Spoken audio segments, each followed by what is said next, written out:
আজি মই DMIT টেষ্টৰ ওপৰত কথা ক'ম সো আমি প্ৰত্যেকেই জানো যে আমি মানুহজন কেনেকুৱা আমাৰ শাৰীৰিক ক্যাৰেক্টাৰিষ্টিক কেনেকুৱা বা আমি কেনেকৈ কথা কওঁ বা আমাৰ বৈশিষ্ট্য কেনেকুৱা আমাৰ গুণ কেনেকুৱা বা আমি দেখাত কেনেকুৱা বা আমাৰ কোট আমাৰ পাৰদৰ্শিতা আছে গোটেইবোৰ নিৰ্ভৰ কৰে আমাৰ যেটো বায়োলজিক্যাল ক্যাৰেক্টাৰিষ্টিক্স যাক জিন বুলি কয় আৰু জিন উইল টেল দ্যাট আমাৰ ব্ৰেইনৰ কোনটো পাৰ্টত ক'ত কেনেকৈ সেল থাকিব লাগিব মানে আমাৰ ব্ৰেইনটোত কোনটো অংশত কিমান কোষ আছে স্নায়ুতন্ত্ৰ আছে স্নায়ু আছে আৰু তাৰ ওপৰত নিৰ্ভৰ কৰি আমি কেনেকুৱা অনুভৱ কৰিম পৃথিৱীখন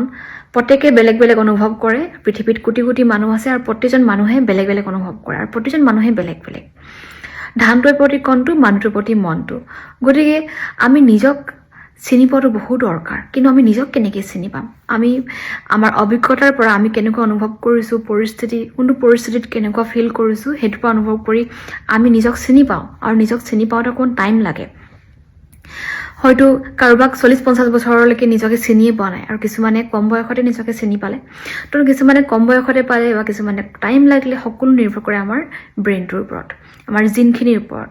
কিন্তু খবৰ যে there is a test called DMIT test এই টেষ্টটো যদি আমি কৰো হেনো তেতিয়া আমাৰ হাতৰ আঙুলি ছাপ ল'ব আৰু এই আঙুলি ছাপৰ যোগেদি আমাৰ ব্ৰেইনটোৰ এটা জেৰক্স কপি হৈ যায় মানে কোনটো পাৰ্টত কিমান সেল আছে আৰু সেই ৰিজাল্টখিনি চাই কেনে তেওঁলোকে আপোনাক কৈ দিব যে আপুনি কোনটো লাইনত ফোকাস কৰিলে ভাল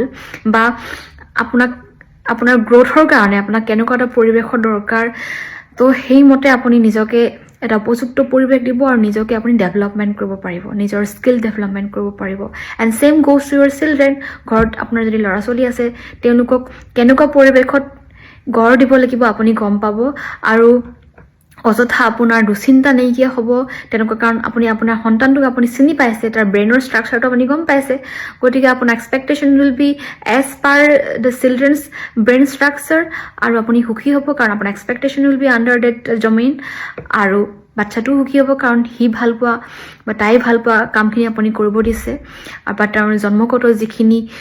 সুপ্ত প্ৰতিভা সেইখিনি আপুনি জাগ্ৰত কৰাত সহায় কৰি দিছে গতিকে DMIT টেষ্টটো কৰা বহুত দৰকাৰ আৰু কথা হ'ল কি ইয়াৰ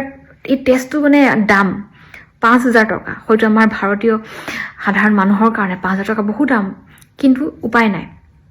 আমাৰ দেশখন চৰকাৰে যেহেতু স্পন্সৰ কৰা নাই এটুকৈ বাহিৰত টেষ্টটো কৰিব লগা গতিকে কোন দাম পৰে আৰু যদি আমি অন্যভাৱে যদি চিন্তা কৰো DMIT টেষ্ট সাপোজ নকৰো তাৰ 5000 টকা আজি ভালকৈ এহাজ খালো কিন্তু তাৰ বিপৰীতে আমি যিখিনি আমাৰ তথাকথিত যিখিনি আমাৰ ষ্টাইলত আমি যদি বাচ্চাটো ডাঙৰ দীঘল কৰো আলটিমেটলি তাৰ পঢ়া শুনাত জোৰ দিম গকিন ডক্টৰ ইঞ্জিনিয়াৰ হল যেনেকৈ মোৰ কিছুমান ফ্ৰেণ্ড আছে বহু কষ্ট কৰি medical engineering entrance exam crack কৰিলে কোচিং ললে তাৰ পিছত ইঞ্জিনিয়াৰিং মেডিকেল ক্ৰেক কৰাৰ পিছত 10-15 বছৰ দিয়াৰ পিছত ৰিয়েলাইজ কৰিছে যে that line is not for them সিহঁতক আকৌ এতিয়া IAS অফিচাৰ হ'ব লাগে বা ফিল্ম লাইনত যাব লাগে মিউজিক সিঙ্গাৰ হ'ব লাগে এনেকুৱা লাইন মানে গতিকে সঠিক সময়ত কম বয়সতে যদি আমি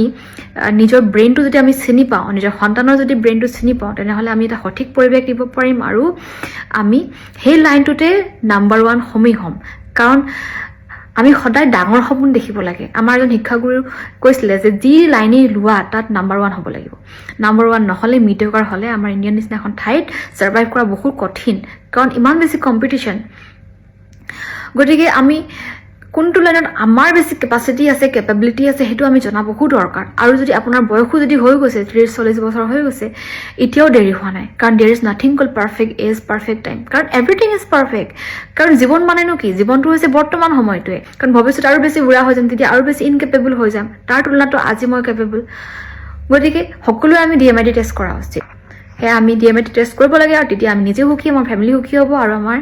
আমি এখন সুস্থ সবল সমাজ গঢ়াটো আমাৰ কন্ট্ৰিবিউশন থাকিব